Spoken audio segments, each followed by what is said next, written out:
Guys, आज हम पढ़ेंगे VMO Kota exam BA third year exam history का एग्ज़ाम है जिसका पेपर कोड HI06। हिस्ट्री का exam history of modern world 1453 से 1950। आधुनिक विश्व का इतिहास। आज हम पढ़ेंगे आधुनिक विश्व का इतिहास हिस्ट्री। पेपर कोड है HI06। जिसके इम्पोर्टेंट क्वेश्चन पढ़ेंगे।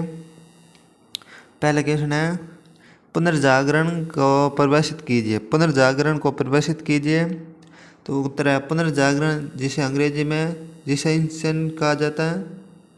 14वीं से 17वीं शताब्दी के दौरान यूरोप में एक सांस्कृतिक, कलात्मक, राजनीतिक और आर्थिक पुनर्जन्म का काल था। यह मध्य युग के बाद समय था जिसमें शास्त्रीय दर्शन, साहित्य और कला को पुनर्खोज को बढ़ावा दिया। पुनर्जागरण के कला, साहित्य, विज्ञान और दर्शन के क्षेत्र में नए विचारों, खोजों का जन्म दिया जिसे आधुनिक समाज की नींव रखी। लुथरवाद क्या है? लुथरवाद प्रोटेस्टेंट ईसाई धर्म की मुख्य शाखा है जो मार्टिन लूथर के धर्मशास्त्र पर आधारित है। लूथर ने कैथोलिक चर्च में सुधार की मांग की है जिसके कारण प्रोटेस्टेंट सुधार आंदोलन शुरू किया है। लुथरवाद केवल शास्त्र, केवल विश्वास, केवल अनुग्रह के सिद्धांत पर जोर देता है जो बताता है कि बाइबल आस्था का अंतिम अधिकार है।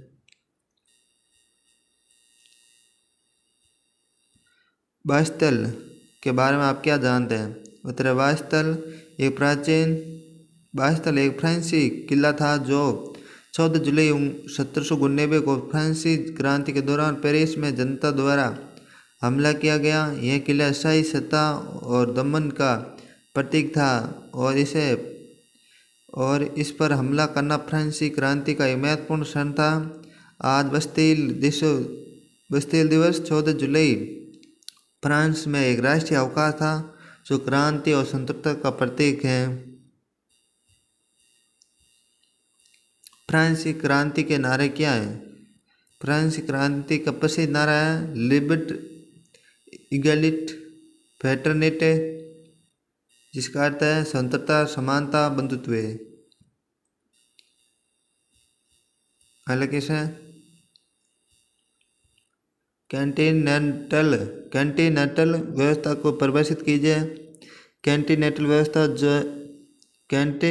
व्यवस्था जिसे महाद्वीपीय नाकाबंदी भी कहा जाता है नेपोलियन युद्धों के दौरान 1866-1814 तक नेपोलियन बोनापार्ट द्वारा शुरू की गई है।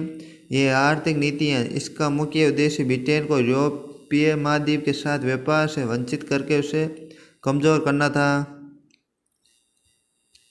इसकी परिभाषा है कैंटिनेंटल व्यवस्था नेपोलियन द्वारा 1806 में शुरू की गई एक आर्थिक नाकाबंदी थी। इस नीति के तहत ब्रिटेन और उसके सहयोगी के साथ किसी भी प्रकार का व्यापार पर प्रतिबंध लगा दिया गया ताकि ब्रिटेन की अर्थव्यवस्था कमजोर हो जाए। नेपोलियन का मानना था कि नाकाबंदी से ब्रिटेन को घुटने टेकने पर मजबूर किया जा सकता है। नेक्स्ट क्वेश्चन है हिटलर को पुस्तक का नाम बताइए। हिटलर की पुस्तक का नाम बताइए। हिटलर की पुस्तक का नाम बताइए, क्या नाम था? तो उत्तर हिटलर की पुस्तक का नाम मेन कैफ थे जिसका हिंदी में अर्थ था मेरा संघर्ष। इस पुस्तक में हिटलर ने अपने जीवन की कहानी, विचारधारा और भविष्य की योजना के बारे में विस्तार से लिखा।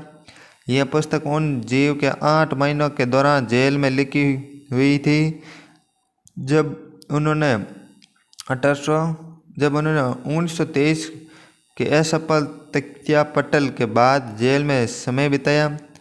मेन कैफ नाजी पार्टी के विचारधारा को समझने के लिए एक महत्वपूर्ण दस्तावेज है। इसमें हिटलर के राष्ट्रवादी, नस्लवादी विचारों का विस्तार से वर्णन किया गया। अगला क्वेश्चन है बर्लिन की संधि पर हस्ताक्षर कब हुआ। बर्लिन की संधि पर हस्ताक्षर कब हुए।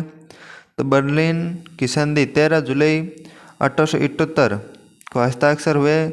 एक ऐतिहासिक स्रोत के अनुसार यह संधि 1877 से 78 के रूस तुर्की युद्ध के बाद प्रमुख यूरोपीय शक्ति के बीच हुई। अगला क्वेश्चन है कार्बोनेरी क्या है। कार्बोनेरी क्या है। तो कार्बोनेरी 19वीं सदी के शुरुआत में इटली में सक्रिय ग्रुप क्रांति का संगठन था। इसका मुख्य उद्देश्य इटली में विदेशी प्रभाव को कम करना और एक एकीकृत उदारवादी इटली की स्थापना करना। यह संगठन छोटे छोटे गुप्त समूह में बांटा हुआ था। इस सदस्य अक्सर पादरी विरोधी थे। नेक्स्ट क्वेश्चन है दीदरी पर ले लिखिए। दीदरी पर ले लिखिए।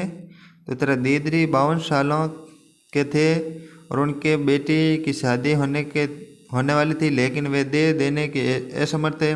अपनी कमजोरी के बावजूद देदिरो का नाम काफ़ी मशहूर था, क्योंकि उस समय के सबसे व्यापक विश्व कोशों में से एक एनसाइक्लोपीडी के संस्थापक और लेखक थे। विल्सन के 14 सिद्धांत कौन कौन थे। विल्सन के 14 सिद्धांत कौन से थे। तो विल्सन के 14 सिद्धांत जिनमें अमेरिका के राष्ट्रपति वुडरो विल्सन 8 जनवरी 1918 को कांग्रेस के समक्ष ये भाषण में प्रस्तुत किया।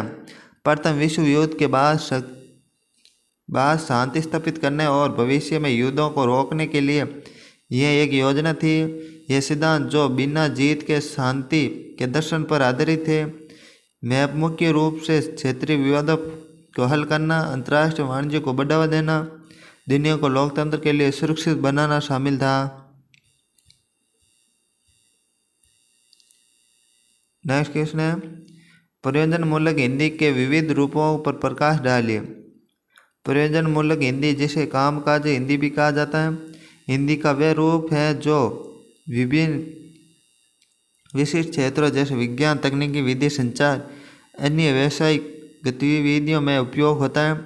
यह सामान्य बोलचाल की भाषा से अलग है, क्योंकि इसका उपयोग एक विशिष्ट उद्देश्य का प्रयोजन को पूरा करने के लिए किया जाता है। जिस भाषा का उपयोग किसी विशेष प्रयोजन के लिए किया जाए उस प्रयोजन मूलक भाषा कहा जाता है। यह एक सर्वमान्य तथ्य है कि प्रयोजन के अनुसार शब्द चयन, वाक्य गठन और भाषा प्रयोग बदलता रहता है। व्यवहारिक हिंदी, कामकाजी हिंदी, प्रयोजन हिंदी, प्रयोगपूर्वक हिंदी, प्रायोगिक हिंदी, प्रयोगपरक हिंदी, प्रयोजन मूलक हिंदी हिंदी भाषा का विशिष्ट रूप है। इसका उपयोग किसी भी विशेष प्रयोजन उद्देश्य को पूरा करने के लिए किया जाता है। युद्धोत्तर विश्व के पुनर्निर्माण के लिए दिशा निर्देश के रूप में तैयार किए गए बिंदु में राष्ट्रों विदेश नीति के संचालन के बारे में विल्सन के विचार शामिल थे। जिसमें समुद्र की स्वतंत्रता और मुक्त व्यापार तथा राष्ट्रीय आत्मनिर्णय का अवधारणा शामिल थी। 1905 के रूस जापान युद्ध के परिणाम की विवेचना कीजिए। तो उत्तर है 1905 के रूस जापान युद्ध के परिणाम निम्नलिखित हैं। युद्ध के परिणाम पोर्ट्समाउथ की संधि। युद्ध के बाद रूस और जापान के बीच पोर्ट्समाउथ की संधि पर हस्ताक्षर किए गए, जिसके तहत रूस ने जापान को कोरिया में प्राथमिकता देने और पोर्ट आर्थर तथा अन्य क्षेत्रों को जापान को सौंपने के लिए सहमति व्यक्त की। जापान की विजय। जापान ने इस युद्ध में विजय प्राप्त की, जिसे उसकी गणना विश्व की प्रमुख शक्तियों में होने लगी। जापान की इस जीत ने ऐसे देशों को प्रेरित किया जिन्हें पश्चिमी शक्तियों के सामने खड़ा होने का एहसास किया। रूस की हार उसकी सैन्य शक्ति, आर्थिक स्थिति को कमज़ोर कर दिया, जिससे रूस में आंतरिक अशांति क्रांति की स्थिति उत्पन्न हुई, जो 1905 की क्रांति में परिणाम हुए। पूर्व एशिया में शक्ति संतुलन। युद्ध के परिणाम स्वरूप पूर्व एशिया में शक्ति संतुलन बदल गया। जापान में अपनी शक्ति और प्रभाव बढ़ाया जबकि रूस का प्रभाव कम हो गया। अमेरिकी मध्यस्थता। युद्ध को समाप्त करने में अमेरिकी राष्ट्रपति थियोडोर रूजवेल्ट की मध्यस्थता महत्वपूर्ण थी, जिन्होंने पोर्ट्समाउथ की संधि के लिए बातचीत की मध्यस्थता की। इन परिणाम में यह स्पष्ट हुआ 1905 का रूस जापान युद्ध एक महत्वपूर्ण मोड़ था, जिसने विश्व शक्ति संतुलन में बदल दिया। जापान एक प्रमुख शक्ति के रूप में स्थापित किया। अगला क्वेश्चन है लियोनार्डो द विंची पर लेख लिखिए। लियोनार्डो द विंची एक महान इतालवी कलाकार, आविष्कार, इंजीनियरिंग और वैज्ञानिक थे। वे पुनर्जागरण काल के सबसे प्रभावी व्यक्तियों में से एक माना जाता था। उनकी विशेषता है चित्रकला। लियोनार्डो द विंची एक महान चित्रकार थे। उन्होंने मोनालिसा, द लास्ट सुपर जैसी प्रसिद्ध पेंटिंग बनाई। आविष्कार है इंजीनियरिंग। लियोनार्डो दा विंची एक आविष्कारक और इंजीनियर भी थे, जिन्होंने उड़ने वाली मशीनों, टैंकों और अन्य उपकरण के डिजाइन तैयार किए।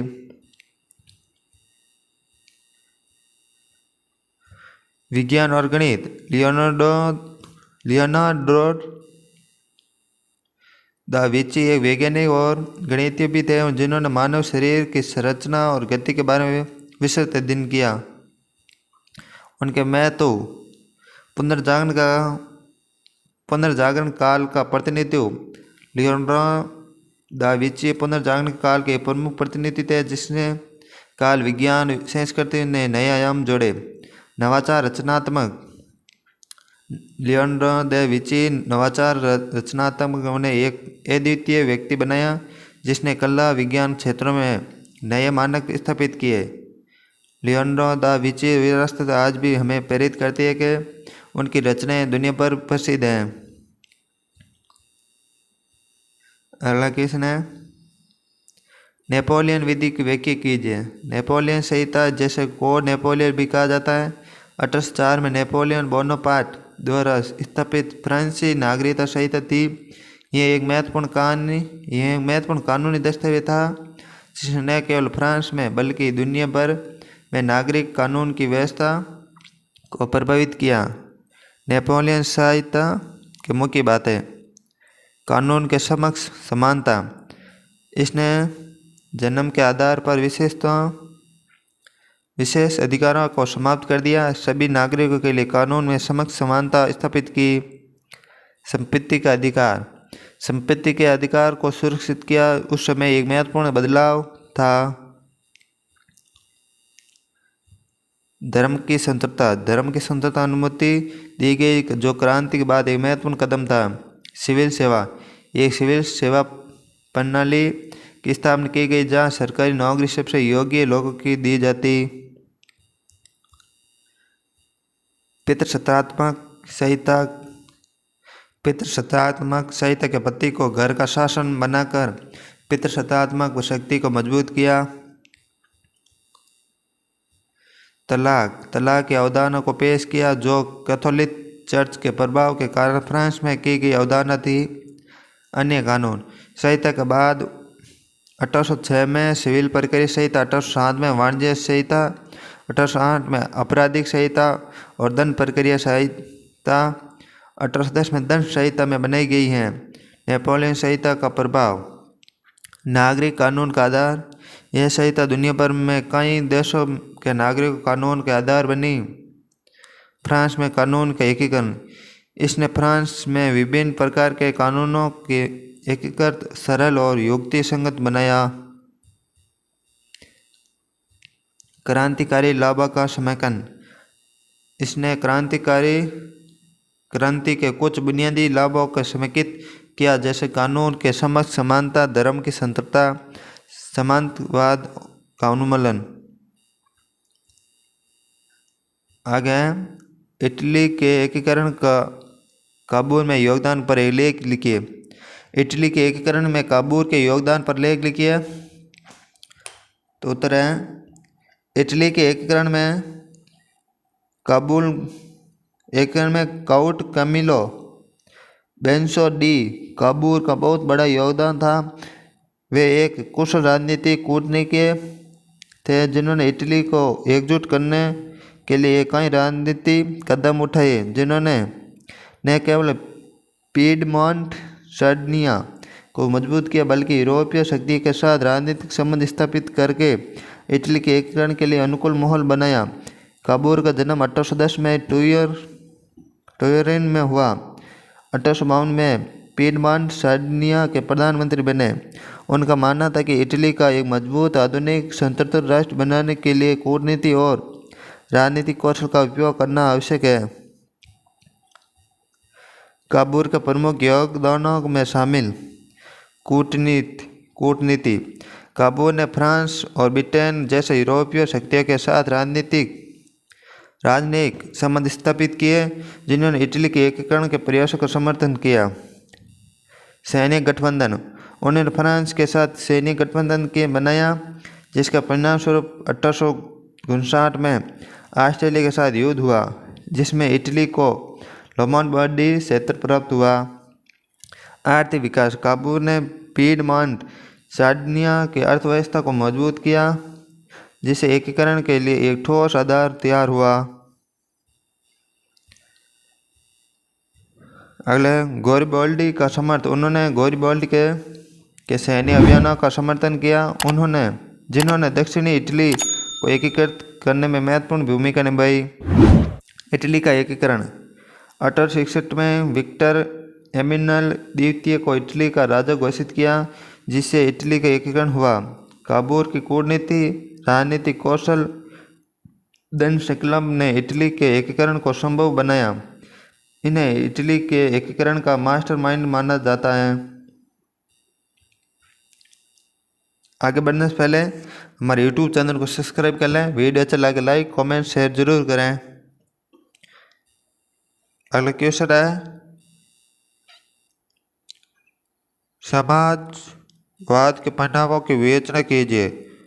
समाजवाद के कई परिणाम हुए, जिनमें आर्थिक शोषण, राजनीतिक दमन, सांस्कृतिक परिवर्तन, स्वतंत्रता संग्राम शामिल थे। इसके अलावा समाजवाद के विश्व युद्धों के जैसे वैश्विक संघर्ष को जन्म दिया। समाजवाद के कुछ मुख्य परिणाम इस प्रकार है। आर्थिक शोषण। उपनिवेशों के प्राकृतिक संसाधनों का अत्यंत दोहन किया गया, जिससे स्थानीय अर्थव्यवस्था कमजोर हुई। यूरोपीय शक्तियों ने अपनी औद्योगिक जरूरतों को पूरा करने के लिए उपनिवेशों के साधनों का उपयोग किया, जिससे स्थानीय लोगों को नुकसान हुआ। राजनीतिक दमन। राज्यवादी शक्तियाँ उपनिवेशों पर दमनकारी शासन करती थी, जिसने स्थानीय लोगों को राजनीतिक अधिकारों को वंचित कर दिया जाता था। राजनीतिक और प्रशासनिक संरचना को यूरोपीय शासकों द्वारा नियंत्रण किया जाता है, जिससे स्थानीय शासकों की शक्ति कम हो गई। और सांस्कृतिक परिवर्तन। यूरोपीय संस्कृति भाषा शिक्षा प्रणाली के उपनिवेशों में थोपा गया, जिससे स्थानीय संस्कृति और परंपरा का दमन हुआ। मिशनरियों द्वारा धर्म का प्रचार भी संस्कृति परिवर्तन का एक महत्वपूर्ण पहलू था। स्वतंत्रता संग्राम। समाजवाद के खिलाफ प्रतिरोध के रूप में उपनिवेशों के राष्ट्रीय आंदोलनों शुरू हुआ। इन आंदोलनों का लक्ष्य स्वतंत्रता, स्वशासन प्राप्त करना था। उन्होंने अतः कई उपनिवेशों स्वतंत्रता दिलाने के लिए महत्वपूर्ण भूमिका निभाई। वैश्विक संघर्ष। समाजवाद के कारण विभिन्न यूरोपीय शक्तियों के बीच स्पर्धा और तनाव बढ़ गया, जिससे प्रथम द्वितीय विश्व युद्ध जैसे वैश्विक संघर्ष हुए। कच्चे माल बाजारों तक नियंत्रण के लिए संघर्ष उन युद्धों को महत्वपूर्ण भूमिका निभाई। बुनियादी ढांचे का विकास। समाजवादियों ने उपनिवेशों में रेलवे, बंदरगाहों और सड़कों जैसे बुनियादी ढांचा का निर्माण किया, लेकिन यह मुख्य रूप से अपने स्वयं के हितों की पूर्ति के लिए किया गया था, जैसे कि संसाधनों को तेजी से दोहन और परिवहन करना। राष्ट्रसंघ की उपलब्धियों पर लिखिए। राष्ट्रसंघ, जैसे लीग ऑफ नेशंस भी कहा जाता है, 1920 में स्थापित एक अंतर्राष्ट्रीय संगठन था जिसका मुख्य उद्देश्य विश्व शांति सुरक्षा बनाए रखना था। हालांकि यह अपने लक्ष्यों को पूरी तरह से प्राप्त करने में असफल था, लेकिन इसने महत्वपूर्ण योगदान दिए। राष्ट्रसंघ की प्रमुख उपलब्धियां। छोटे युद्धों को रोकना। राष्ट्रसंघ ने कुछ छोटे युद्धों को रोकने के लिए सफलता हासिल की, जैसे 1921 में स्वीडन और फिनलैंड के बीच आइलैंड द्वीप के समूह के विवाद में मध्यस्थता कराना। शरणार्थी संकटों का समाधान। इसने शरणार्थी की मदद करने, उनके पुनर्वास के लिए काम किया गया, खासकर प्रथम विश्व युद्ध के बाद।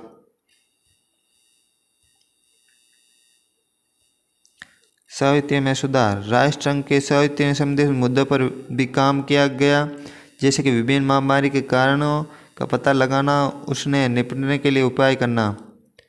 श्रम मानकों को बढ़ावा देना।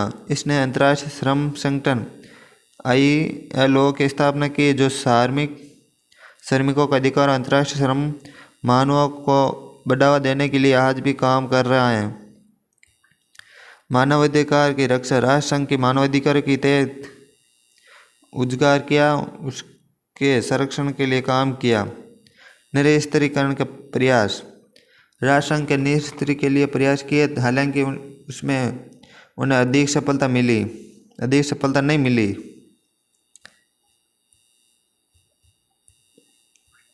अंतर्राष्ट्रीय सहयोग को बढ़ावा देना। राष्ट्रसंघ के विभिन्न क्षेत्रों में अंतर्राष्ट्रीय सहयोग को बढ़ावा देने के लिए काम किया गया, जिससे स्वास्थ्य, शिक्षा, पर्यावरण।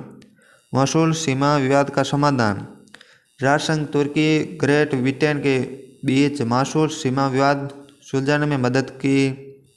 निष्कर्ष किया। राष्ट्रसंघ अपने मुख्य लक्ष्य विश्व शांति की स्थापना को पूरी तरह से प्राप्त करने में विफल रहा, लेकिन इसने अंतर्राष्ट्रीय सहयोग, साहित्य, श्रम, मानवाधिकारों के क्षेत्र में महत्वपूर्ण योगदान दिया। यह संयुक्त राष्ट्र के लिए महत्वपूर्ण प्रवृत्ति था, जिसने भविष्य के अंतर्राष्ट्रीय संगठनों के लिए एक आधार तैयार किया। अगला क्वेश्चन है औद्योगिक क्रांति पर लेख, खंड 6 में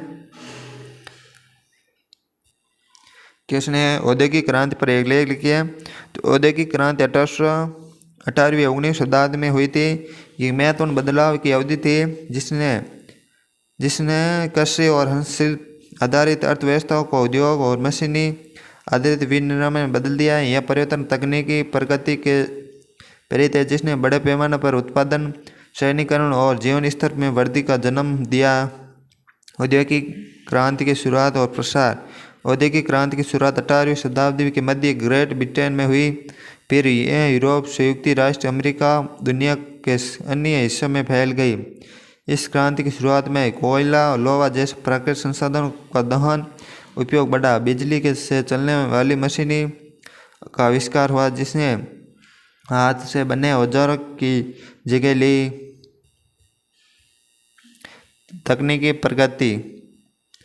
औद्योगिक क्रांति के दौरान कई महत्वपूर्ण तकनीकी प्रगति हुई, जिसमें शामिल हैं भाप इंजन। जेम्स वाट द्वारा विकसित भाप इंजन परिवर्तन कारखाना चलाने के लिए एक विश्व स्तरीय ऊर्जा स्रोत प्रदान करता है। कताई बुनाई मशीन। कताई बुनाई के लिए मशीन का आविष्कार के कपड़े के बड़े पैमाने उत्पादन के समूह बनाया। लोहा और इस्पात का उत्पादन। कोयले के उपयोग से लोहा और इस्पात का उत्पादन बढ़ा, जिसका उपयोग मशीनों, औजार, जहाजों और पुलों के निर्माण में किया। परिवहन के नए साधन। भाप इंजन से चलने वाले जहाजों और रेलवे का विकास हुआ, जिससे परिवहन क्रांति आई। सामाजिक आर्थिक प्रभाव। औद्योगिक क्रांति के सामाजिक और आर्थिक जीवन में कई महत्वपूर्ण परिवर्तन लाए। शहरीकरण। शहरीकरण में काम करने के लिए ग्रामीण इलाकों लोग शहरों की ओर पालना करने लगे, जिससे शहर का विकास हुआ, जनसंख्या में वृद्धि हुई। पूंजीवाद का उदय। औद्योगिक क्रांति ने पूंजीवाद के उदय बना दिया, जिसमें निजी स्वामित्व का मुक्त बाजार अर्थव्यवस्था का बोलबाला था। श्रम वर्ग का उदय। कारखानों में काम करने के वाले मजदूरों की एक नई श्रेणी का उदय हुआ, जिसने अक्सर कम वेतन, खराब काम करने की स्थिति का सामना करना पड़ा। जीवन स्तर में सुधार। औद्योगिक क्रांति के जीवन स्तर में सुधार किया, खासकर मध्यम वर्ग के लिए, लेकिन गरीबी, श्रमिकों की चुनौतियों की भी पेश की। सांस्कृतिक परिवर्तन। औद्योगिक क्रांति कला, साहित्य, मनोरंजन के क्षेत्र में भी बदलाव लाया। औद्योगिक क्रांति के नकारात्मक प्रभाव। औद्योगिक क्रांति के साथ साथ कुछ नकारात्मक प्रभाव भी जुड़े, जिसमें शामिल थे पर्यावरण प्रदूषण। औद्योगिक गतिविधियों से पर्यावरण प्रदूषण, ग्रीन हाउस गैसों का उत्पादन बढ़ा। शहरी भीड़भाड़। शहरों में जनसंख्या अत्यधिक जमावड़ा हुआ, जिससे आवास व्यवस्था, अन्य बुनियादी सुविधा की कमी हुई। बाल श्रम। बच्चों को कारखानों को काम करने के लिए मजबूर किया, जिससे उनके बच्चे और शिक्षा का नुकसान हुआ। निष्कर्ष। औद्योगिक क्रांति एक जटिल बहुआयामी घटना थी, जिससे आधुनिक दुनिया का आकार दिया। यह प्रगति, आर्थिक विकास, शहरीकरण का एक महत्वपूर्ण दौर था, लेकिन इसके साथ सामाजिक पर्यावरण चुनौतियाँ भी थी। इटली और फ्रांस के उदय के मूल्यांकन कीजिए। इटली में फांसीवाद का उदय प्रथम विश्व युद्ध के बाद परिस्थितियों में हुआ, जिसे सामाजिक, राजनीतिक और आर्थिक संकटों का सामना करना पड़ा। बेनिटो मुसोलिनी के नेतृत्व में फ्रांसीवादी आंदोलन में संकटों का हल करने का वादा किया, सत्ता शामिल की। फ्रांसीवाद के उदय के प्रमुख कारक। प्रथम विश्व युद्ध के प्रभाव। इटली प्रथम विश्व युद्ध में मित्र राष्ट्र की तरफ से लड़ा, लेकिन युद्ध के बाद उसे वांछित लाभ नहीं मिला, जिससे जनता में असंतोष था। आर्थिक संगठन। युद्ध के बाद इटली बेरोजगारी, मुद्रास्फीति और गरीबी बढ़ा गई थी, जिससे जनता में भारी निराशा थी। राजनीतिक अस्थिरता। युद्ध के बाद इटली राजनीतिक दल कमजोर थे, सरकार अस्थिर थी, जिससे शासन में विश्वास कम हो गया। समाजवादी कम्युनिटी आंदोलन का उदय। इन आंदोलनों की बढ़ती लोकप्रियता के पारंपरिक राजनीतिक अभिजात वर्ग का डरा हुआ दिया, जिन्होंने फांसीवाद का एक विकल्प रूप देखा। मुसोलिनी की कसीमाई नेतृत्व। मुसोलिनी ने एक मजबूत और राष्ट्रवादी नेता के रूप में खुद को पेश किया, जिससे निराश जनता को आकर्षित किया। फांसीवादी हिंसा। फांसीवादी कार्यकर्ताओं के राजनीतिक विरोधों में डराने और हिंसा का सहारा लेने के लिए ब्लैक शर्ट का इस्तेमाल किया। रोम मार्च। 1922 में फांसीवादियों द्वारा रोम पर मार्च के मुसोलिनी के सत्ता पर आने में मदद की। फांसीवादी का उदय जटिल प्रक्रिया थी, जिसमें कई कारण शामिल थे। फांसीवाद में उदय मूल्यांकन निम्न बिंदुओं पर विचार किया जा सकता है। सत्ता का कब्जा। फांसीवादियों ने 1922 में रोम पर मार्च करके सत्ता पर कब्जा किया। तानाशाही की स्थापना। मुसोलिनी ने धीरे धीरे लोकतंत्र के समाप्त कर दिया, एक तानाशाही स्थापित की। सेंसरशिप और प्रसार। फांसीवादी शासन ने प्रेस, अभिव्यक्ति के स्वतंत्रता पर प्रतिबंध लगा दिया और अपने प्रचार के माध्यम से अपनी विचारधारा का प्रयास किया। आर्थिक नीति। फांसीवाद शासन के राज्य नियंत्रण अर्थव्यवस्था को बढ़ावा दिया, बड़े पैमाने पर सार्वजनिक कार्यों का निर्माण किया। विदेश नीति। फांसीवादी शासन ने विस्तारवादी विदेश नीति का अनुसरण किया। 1935 में इथियोपिया पर आक्रमण किया। फांसीवाद का उदय इटली के इतिहास में एक महत्वपूर्ण मोड़ था, जिसने देश की राजनीति, अर्थव्यवस्था, समाज को गहराई प्रभावित किया। एलिगेशन। धर्म सुधार आंदोलन के कारणों का वर्णन कीजिए। धर्म सुधार आंदोलन, जैसे प्रोटेस्टेंट सुधार भी कहा जाता है, 19वीं शताब्दी के पश्चिमी यूरोप में शुरू हुआ एक प्रमुख धार्मिक सामाजिक आंदोलन था। इसने कैथोलिक चर्च के कर्त की सत्ता को चुनौती दी, प्रोटेस्टेंटवाद के उदय का मार्ग प्रशस्त किया। इस आंदोलन के कई कारण थे जिसमें धार्मिक, राजनीतिक, सामाजिक, आर्थिक कारण शामिल थे। धार्मिक कारक क्या है? धार्मिक कारक पाप मोचन पत्र। कैथोलिक चर्च द्वारा पाप मोचन पत्रों की बिक्री एक प्रमुख मुद्दा था। इन पत्रों को खरीदने से लोगों को उनके पापों से मुक्ति मिल सकती। ऐसा माना जाता कि इस प्रथा को मार्टिन लूथर और अन्य सुधारों की चुनौती दी, क्योंकि इनका मानना था कि ईश्वरीय कृपा से विपरीत और धन लालसा को बढ़ावा दिया। चर्च में भ्रष्टाचार। 19वीं शताब्दी में कैथोलिक चर्च में भ्रष्टाचार व्यापक था। पारदी और अन्य चर्च अधिकारी अक्सर अपनी शक्ति, धन का दुरुपयोग करते थे। बाइबल का महत्व। लूथर और अन्य सुधारकों को बाइबल को धार्मिक आविष्कार का मुख्य स्रोत बनाया, जबकि कैथोलिक चर्च परंपरा और पोप के अधिकार का अधिक महत्व देता है। नए धार्मिक विचार का उदय। पुनर्जागरण के दौरान मानववादी विचारों का उदय हुआ, जिसने चर्च अधिकार को चुनौती दी, व्यक्तिगत धार्मिक अनुभव पर जोर दिया। राजनीतिक कारक। राज्यों का उदय। 16वीं शताब्दी में यूरोप में शक्तिशाली राष्ट्रीय राज्य उभर रहे हैं। इन राज्यों को शासकों ने चर्च का प्रभाव कम करने और अपनी शक्ति को बढ़ावा देने की कोशिश की। पोप की सत्ता का विरोध। कुछ शासकों को पोप की सत्ता का चुनौती दी, अपनी राष्ट्रीय चर्च स्थापित करने की कोशिश की। सामाजिक कार्य। शिक्षा का प्रसार। पुनर्जागरण मुद्रालय के आविष्कार के शिक्षा के प्रसार में मदद की, जिससे लोग बाइबल और अन्य धार्मिक ग्रंथों को पढ़ने और अपने धार्मिक विचार को विकसित करने में सक्षम हुए। मध्य वर्ग के उदय। 16वीं शताब्दी में यूरोप के मध्य वर्ग के उदय हुआ, जो चर्च में के भ्रष्टाचार और समानती व्यवस्था का असंतुष्ट था। धार्मिक कारक। धार्मिक कारक। चर्च की संपत्ति।